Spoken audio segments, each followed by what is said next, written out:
Hi everyone and welcome to another edition of Smelly Sweet. In today's episode I'm not going to talk so much about fragrances, a little bit more on fragrance reviewers / influencers, because in all honesty that is what most of them are, influencers. Talking about reviewers, there is one, Aaron Terence Hughes, that I think is just incredible. Go watch him out. The way he breaks down a fragrance is unique.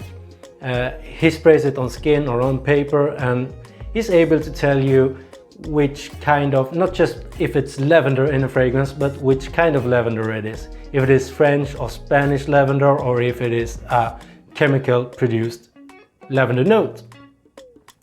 But first, a little reminder of why I started this channel, and that is because I was so fucking tired of those wannabe experts.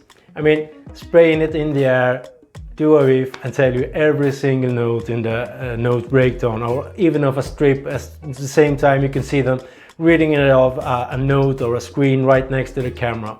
That I was so tired about. So that is one reason why I started this channel.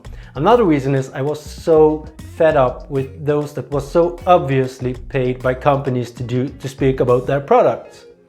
It wasn't a surprise for me that big channels got sent stuff to them to review or even get paid on some occasions. That wasn't a big surprise for me.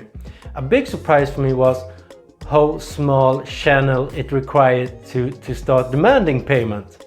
That was a big surprise, and I will come to you about that in a bit. But I get across that one. I had met some people and I find out that people start demanding stuff, start requiring stuff, and if they don't get it, they start to threaten them, to talk badly about their products.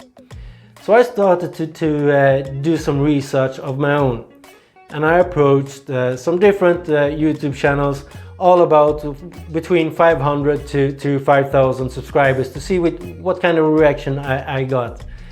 I show you a screenshot right up here. That channel had 1,000 subscribers. I approached them with my private account, asking them to do a review about a certain fragrance. And as you see, it is the last question he had was, "What's in it for me?" And that was typical.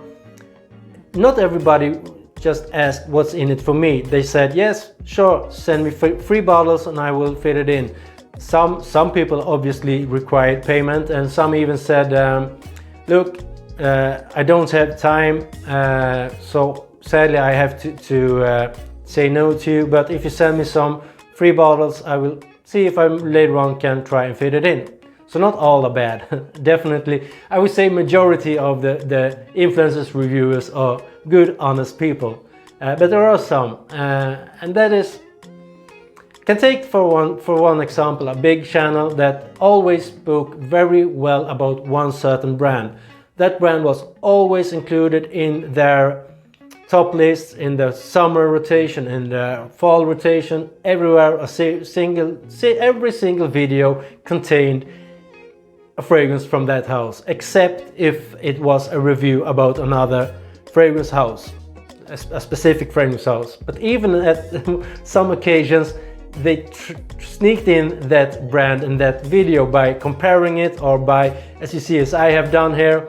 I have Sweet Off behind me, I have Nishane, Initio, but I also have Jens Barbershop down here, because it is a barbershop that I would like to lift up a little bit, because here in Sweden you do get some excellent service from them, and that is some way you can do it. So I did that today just to show how you can do it. But the heat got turned on that channel. The community started to speak about that channel being paid by that particular brand.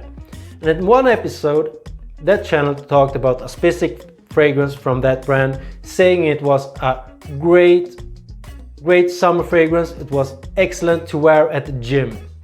But when the heat started turn on, 3 months later, that fragrance was no good any longer.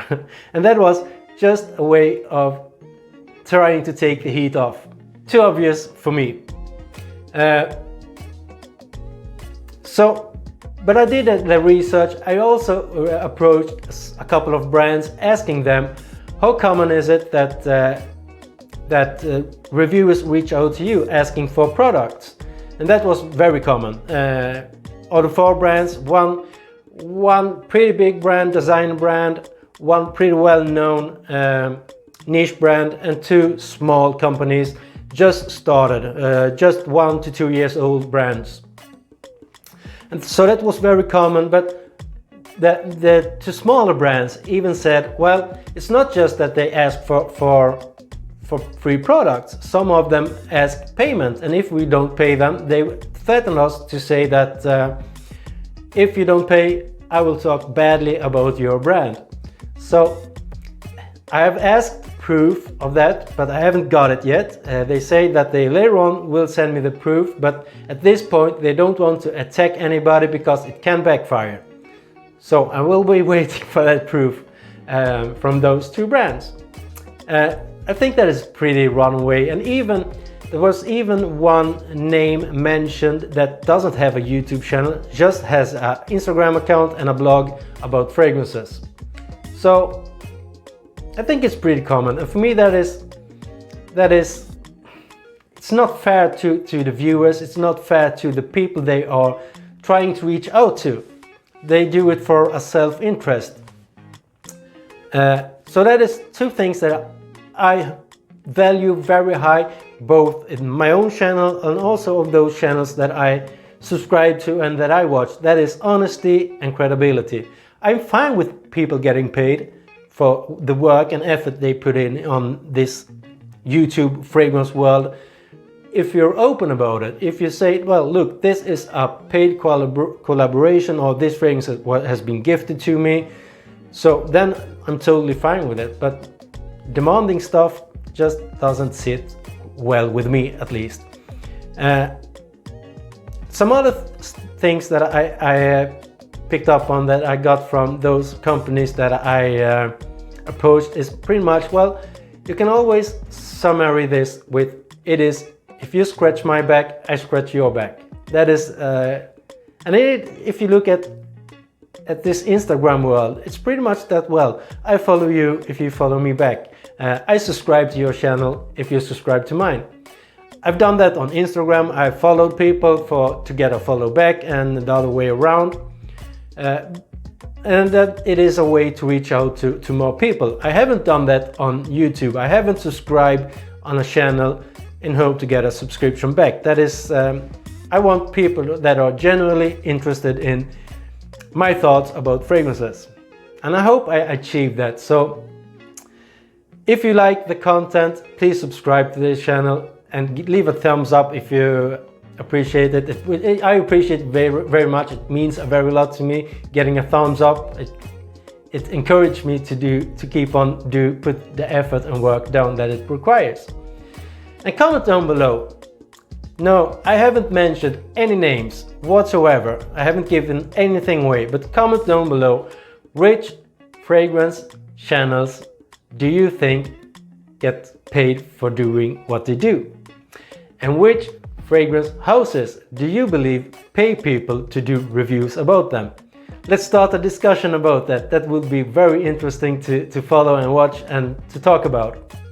Until the next time, everybody, stay safe, be well. Bye!